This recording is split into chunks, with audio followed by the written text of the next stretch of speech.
Assalamualaikum warahmatullahi wabarakatuh. Perkenalkan, nama saya Alianur Eni Cesna dari kelas 10-6.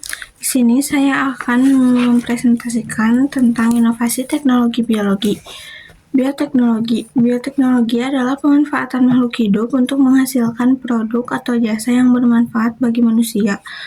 Berdasarkan perkembangannya, bioteknologi dibagi menjadi dua, yaitu bioteknologi konvensional dan bioteknologi modern. Berdasarkan penerapannya, yang pertama adalah bioteknologi pangan, bioteknologi pertanian, bioteknologi peternakan, bioteknologi kesehatan, bioteknologi lingkungan, bioteknologi forensik.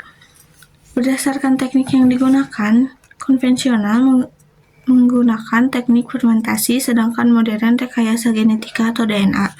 Peran manusia pada bioteknologi konvensional tidak merubah sifat pada organisme yang digunakan, sedangkan bioteknologi modern sebaliknya. Contoh produk dari bioteknologi konvensional adalah tape, roti, tempe, keju, dan lain-lain. Sedangkan bioteknologi modern contohnya adalah tumbuhan transgenik, vaksin antibodi, cloning, bayi tabung, dan lain-lain. Berdasarkan penerapannya, yang pertama bioteknologi pangan. Tape, bahan singkong menggunakan Saccharomyces cerevisiae. Yogurt, bahan susu menggunakan Lactobacillus burgdorferi Streptococcus thermophilus.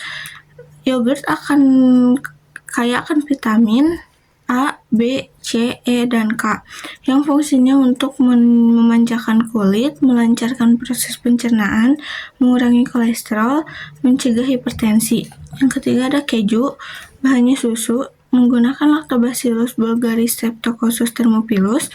Yang keempat ada kecap, bahannya kedelai, menggunakan Rhizopus oryzae dan Rhizopus oligoporus.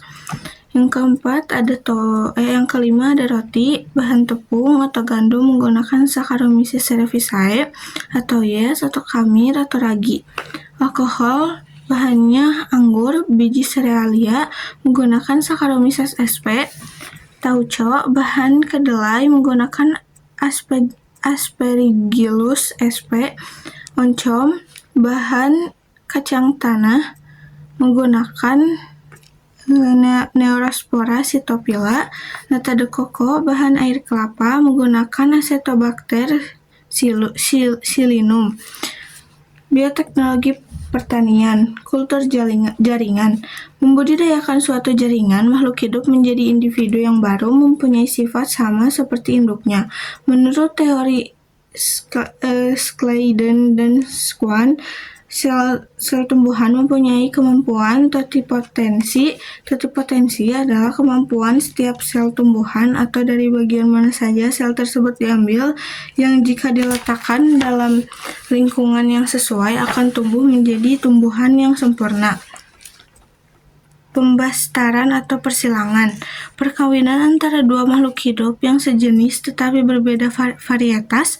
Contohnya padi X yang memiliki produksi tinggi, tidak cepat rebah. Padi Y yang memiliki sifat tahan hama dan umur panen pendek. Padi Z yang memiliki produksi tinggi, tidak cepat rebah, tahan hama, dan umur panen pendek. Hidroponik, teknik bercocok tanam tanpa menggunakan tanah sebagai media tanamnya. Bioteknologi industri, teknik bioremediasi, proses pengolahan limbah yang mengandung zat-zat berbahaya menjadi limbah yang kurang berbahaya atau logam berat. Contoh Xanthomonas campestris dan Pseudomonas foetida.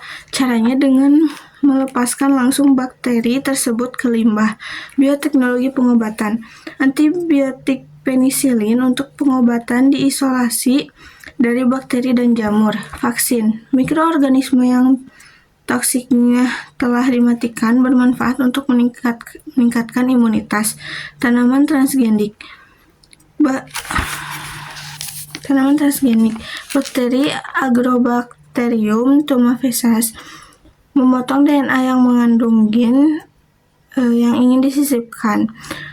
Memotong DNA dibantu oleh enzim retriksi. Bagian DNA yang akan dipotong menggunakan enzim retriksi, plasmid T, dan DNA yang mengandung gen yang ingin disisipkan digabung menggunakan enzim ligase. Plasmid hasil rekombinasi dimasukkan ke dalam sel tanaman.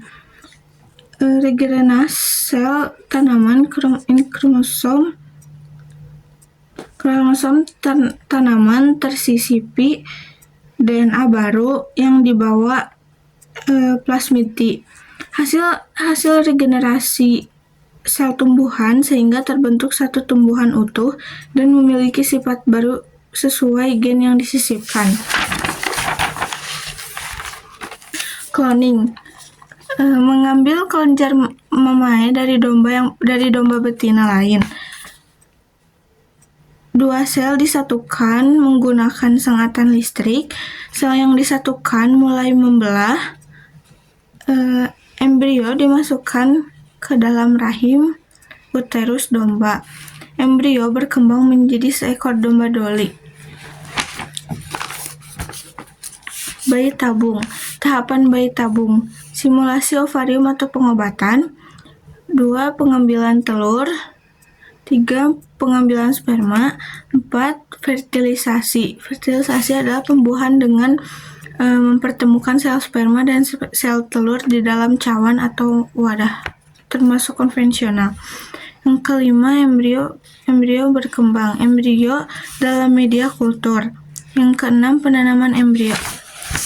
Sekian dari saya. Wassalamualaikum warahmatullahi wabarakatuh.